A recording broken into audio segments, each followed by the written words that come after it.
जय हिंद, नमस्कार। मैं विक्की वर्मा मेट सैलर पर आपका बहुत बहुत स्वागत करता हूं। आज की इस क्लास में जो क्वेश्चंस हम लोग करने वाले हैं वो करने वाले हैं class 10th maths Chhattisgarh board वालों का अध्याय 1 से लेकर 5 तक का पूरा मोस्ट इम्पॉर्टेंट क्वेश्चन, जिनकी बोर्ड एग्ज़ाम 2024 में आने की प्रोबेबिलिटी बहुत ही ज़्यादा है। इन क्वेश्चंस को करेंगे तो आज की क्लास बहुत ही इंपॉर्टेंट होने वाली है। आज की इस क्लास को शुरुआत से लेकर लास्ट तक ज़रूर देखना और अपने दोस्तों के साथ शेयर कर देना और हाँ, क्लास को लाइक कर देना। ठीक, चलिए आज की इस क्लास को स्टार्ट करते हैं। चलिए सब रेडी। हम आज की इस क्लास में अध्याय 1 से लेकर 5 तक जितना भी इम्पॉर्टेंट क्वेश्चन बनेगा उन पूरे के पूरे इम्पॉर्टेंट क्वेश्चंस को आज कवर करेंगे ना। और इसके पहले भी मैंने पूरा का पूरा 1 घंटे का डिटेल्ड वीडियो बनाए हैं जिसमें पूरा का पूरा ये इंपॉर्टेंट क्वेश्चंस को कवर कराया है ना। चलिए देखते हैं। ये चैप्टर 2 नहीं है ना, ये चैप्टर 1 है। गलती से 2 लिख दिए हैं, ये चैप्टर 1 का है। ठीक, तो सबसे पहले 2 नंबर वाले क्वेश्चन से स्टार्ट करते हैं, चैप्टर नंबर 1 से।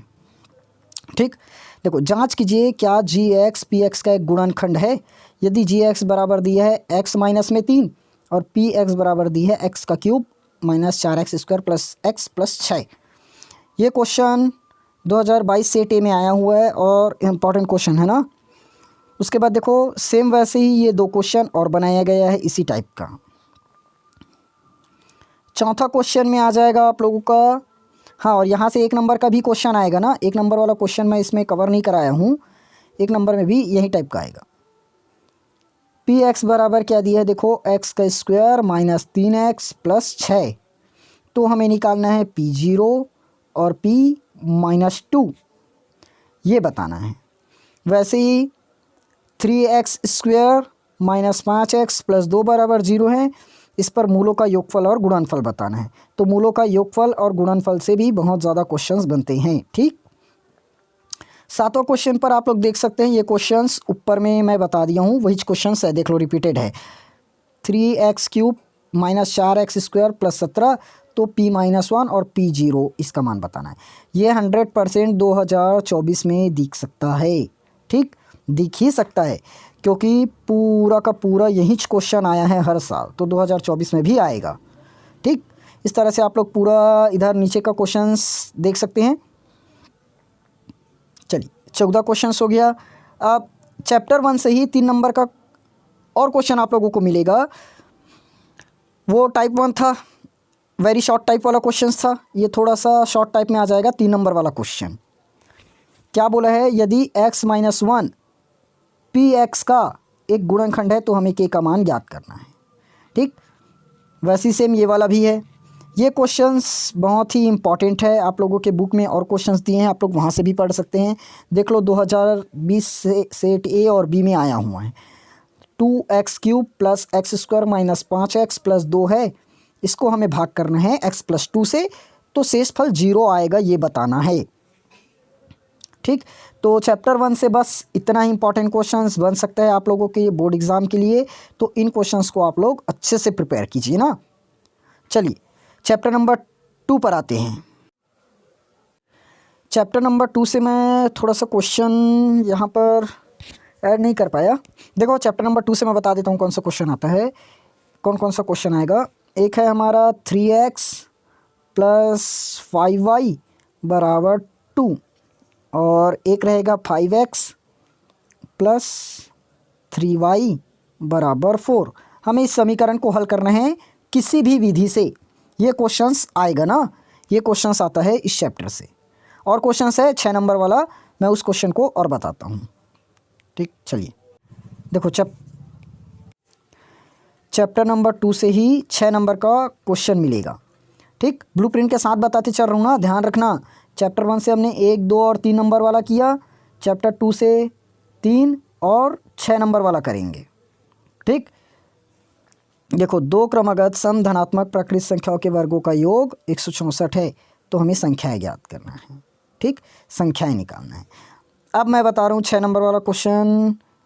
1 मिनट, चलो पहले इन क्वेश्चंस को कर लेते हैं। देखो दूसरा क्वेश्चन और तीसरा क्वेश्चन, ये आप लोगों का पूरा थ्योरेटिकल क्वेश्चन है, पढ़ना ना, आप लोगों की ट्रिक बताऊंगा, उसके बाद हो जाएगा। देखो चौथा क्वेश्चन क्या बोला है, आलेख विधि से हल करना है।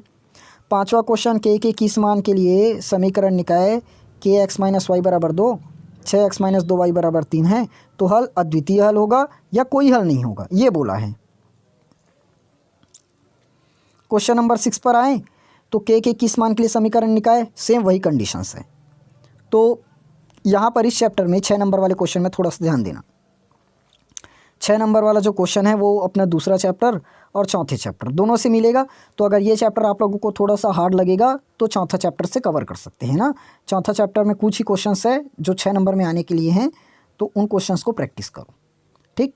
क्योंकि यहाँ पर थ्योरी वाला बहुत ज़्यादा है, इसलिए मैं इसको उतना ज़्यादा बोलता नहीं हूँ, लेकिन ये क्वेश्चंस आप लोग करके ही रखिए, ठीक। चलिए चैप्टर नंबर 3 पर पहुँचते हैं। चलिए चैप्टर नंबर 3 पर आ गए। देखो सबसे पहले हम 2 नंबर का क्वेश्चन यहाँ से भी कवर करेंगे, ठीक। यहाँ से भी 2 नंबर का क्वेश्चन करेंगे, 2 का आएगा और यहाँ से 3 का मिलेगा, दोनों ही टाइप का क्वेश्चन मिलेगा। चलो बनाते हैं। देखो के किस मान के लिए मूल वास्तविक व बराबर होगा, ये बोला गया है। के x square plus 4x plus 1 है, 9x square plus 3x plus 4 है, 16x स्क्वायर प्लस के एक्स प्लस 9 है, ठीक। इसमें हमें बताना है के का मान क्या होगा कि मूल वास्तविक और बराबर होगा। उसके बाद एक्स स्क्वायर माइनस 9x बराबर 0 है, एक्स स्क्वायर माइनस 10x बराबर 0, एक्स स्क्वायर माइनस 11x बराबर 0 है। हमें इस समीकरण को हल करके दिखाना है।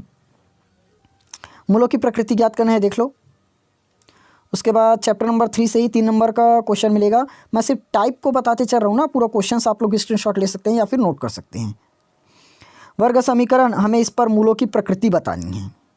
देख लो मूलों की प्रकृति, तो ये क्वेश्चंस आप लोगों के 2024 में भी आ सकते हैं ना, क्योंकि देख लो 2019 सेट ए बी सी में आया है। और याद रखना तीनों ही सेट में वही रहेगा, टाइप वही रहेगा, तीनों सेट में टाइप वही रहेगा। बदलेगा तो सिर्फ क्वेश्चंस का जो अंक है उसको बदल सकते हैं। जैसे ये 4x square minus x plus 1 है, इसमें x square minus 5x plus है, लेकिन दोनों में मूलों की प्रकृति ही बतानी है। ऐसे क्वेश्चन से मिलेगा। उसके बाद देख लो 2020 में कौन सा क्वेश्चन आया हुआ है, 9x square minus 3x minus 2 बराबर 0 है, ये, ठीक। उसके बाद 3x square plus 7x plus 2, ये हल करना ही है, हल ही करना है। फिर उसके बाद देख लेते हैं मूलों का योगफल और गुणनफल। पिछले चैप्टर में भी बताया था, चैप्टर 1 में, मूलों का योगफल और गुणनफल। फिर एक टाइप और मिलेगा यहाँ से, वर्ग समीकरण बनाना है जिसका मूल 3 और माइनस 8 है। दूसरा क्वेश्चन है 7 माइनस 4 और अगला क्वेश्चन है 4 और 4। हमें इससे क्या बनाना है, वर्ग समीकरण। क्या बनाएंगे हम लोग इससे, वर्ग समीकरण। ये क्वेश्चन से इंपॉर्टेंट है, ठीक। चलिए अब अगले चैप्टर पर आते हैं। चलिए चौथे चैप्टर पर आएँ। चौथे चैप्टर में आप लोगों को 3 नंबर का क्वेश्चन देखने को मिलेगा और 1 नंबर का भी मिलेगा और 6 नंबर का भी मिलेगा, ठीक। 3 नंबर का क्वेश्चन उतना ज़्यादा नहीं मिला है, 2021-22 में मिला है। देख लो 12वां पद ज्ञात करना है। 6 नंबर वाला क्वेश्चन अभी कराऊंगा ना, पहले चैप्टर नंबर 5 से आ जाते हैं। चैप्टर नंबर 5 पर 1 मार्क्स का आएगा और 3 मार्क्स का आएगा, बस। ये है, देखें x प्लस 5 अनुपात 45 है, समानुपात में 1:5 है, तो हमें x का वैल्यू बताना है।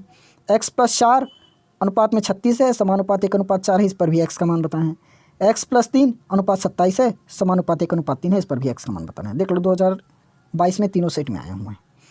ये क्वेश्चन हमें 2018 में देखने को मिल गया था, 6 नंबर में मिला था, और इसी पर 2023 में भी आया है। मैं उस क्वेश्चन को यहाँ पर ऐड नहीं किया। ये है a plus c divided by b plus d is equal to a c बटे बी डी, ये सिद्ध करना है, ठीक। ये वाला शायद स्क्वायर लगा इस पर, शायद आप लोग देख लेना ना प्रीवियस ईयर को एक बार। चलो अब समांतर श्रेणी से 6 नंबर वाला क्वेश्चन देख लेते हैं, कौन सा क्वेश्चन पढ़ सकता है। किसी समांतर श्रेणी का पीवां पद क्यों है, क्यों पद पी है, तो हमें सिद्ध करना है पी प्लस क्यों पद 0 है। ए बी सी समांतर श्रेणी का पीवा पद, क्यों पद और आरवा पद है, तो हमें ये इक्वेशन सिद्ध करना है, ओके। यदि किसी समांतर श्रेणी के n 2n और 3n पदों का योग क्रमशः s1 s2 s3 है, तो हमें सिद्ध करना है s3 बराबर 3s2 माइनस s1। चौथा क्वेश्चन आप लोग पढ़िए और बनाकर देखिए, ठीक। इस तरह से आप लोगों का पूरा इंपॉर्टेंट क्वेश्चन अध्याय 1 से लेकर 5 तक आज हमने ख़त्म किया, ठीक। ये सेशन आज ख़त्म। 1 से लेकर 5 तक आज हमने पूरा का पूरा इंपॉर्टेंट क्वेश्चन खत्म किया। कल लेकर आएंगे 6 से लेकर 10 तक के इंपॉर्टेंट क्वेश्चंस को, 5-5 चैप्टर्स करके आप लोगों को पूरा खत्म कर देंगे ना। तो आप लोगों का क्लास आज यहीं पर समाप्त होता है। आप लोग इस क्लास को अच्छे से देखिए और अपने दोस्तों के पास शेयर कीजिए, उन लोगों को भी इम्पोर्टेंट क्वेश्चंस प्रोवाइड करिए, ठीक, ताकि उन लोगों का भी मार्क्स अच्छा आ सके। ओके, और ये क्वेश्चंस एकदम 100% लगभग मान कर चलो कि आएगा ही, तो इन क्वेश्चंस को अच्छे से प्रैक्टिस करो ना। बाकी सब आप समझदार हैं, अच्छे से प्रैक्टिस कीजिए, अच्छे से मेहनत कीजिए, ठीक। बोर्ड एग्ज़ाम बहुत नज़दीक आ चुका है, तो आप लोग अपनी तैयारी कैसे चल रही है कमेंट सेक्शन पर करके बताइए। आएंगे हम लोग कल की क्लास में चैप्टर 6 से लेकर 10 तक के इंपॉर्टेंट क्वेश्चंस को करने के लिए, ठीक। चलिए, तब तक के लिए जय हिंद, वंदे मातरम।